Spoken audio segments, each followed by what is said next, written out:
Every one of us likes junk food, right? We all like burgers, pizzas, hot dogs and so forth. We all like to eat these things. But does that mean that we will all keep eating them forever? Obviously not. Otherwise, where will you get the beneficial nutrients from? As vegetables and fruits are important and beneficial for our body, like that, non-fiction books are beneficial for our brain. Non-fiction books can teach you to grow confidence in yourself. It can help your brain to solve real-life problems. Non-fiction books can help you to think critically and so forth.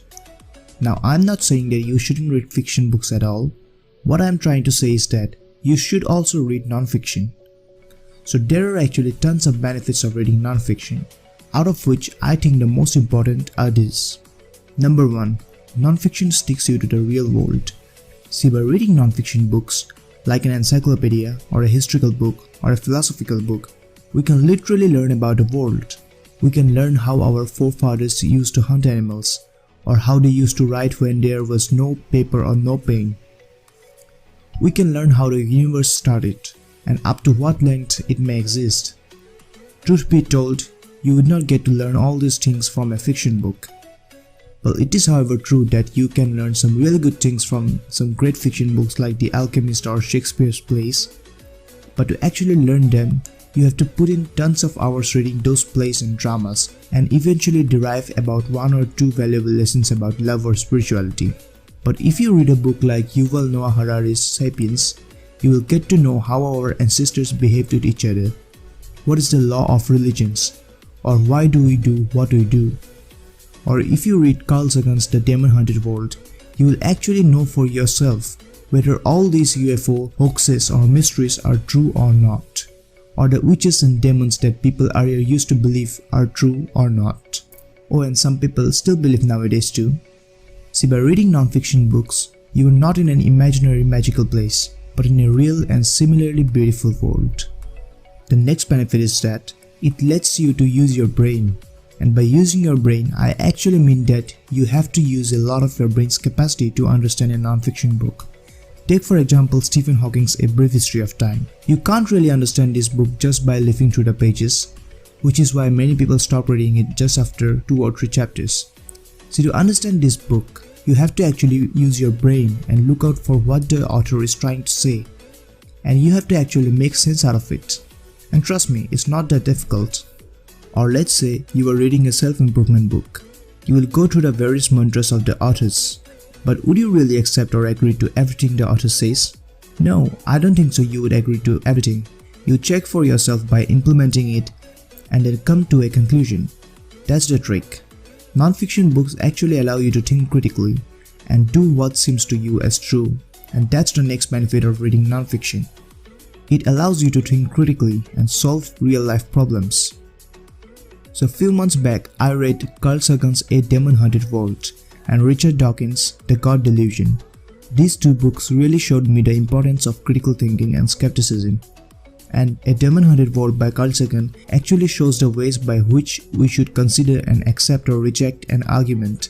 See, for example, the debate between creationism, which says that God created all of us, and evolution on the other hand says that every complex species evolved from a simpler kind of species, and that kind even evolved from another kind of simpler species.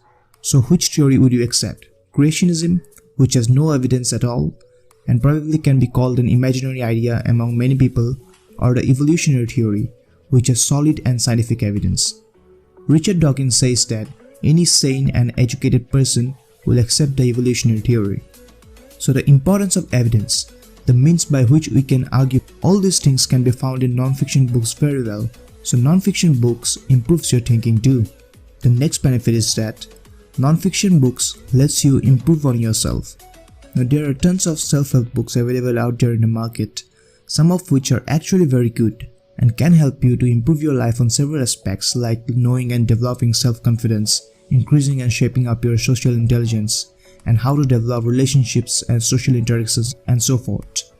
There are also lots of self-help books which shows and guides you to develop your body and mind, like the 4-Hour Body, and then I Can Make You Thin, and The Wanting, and so forth.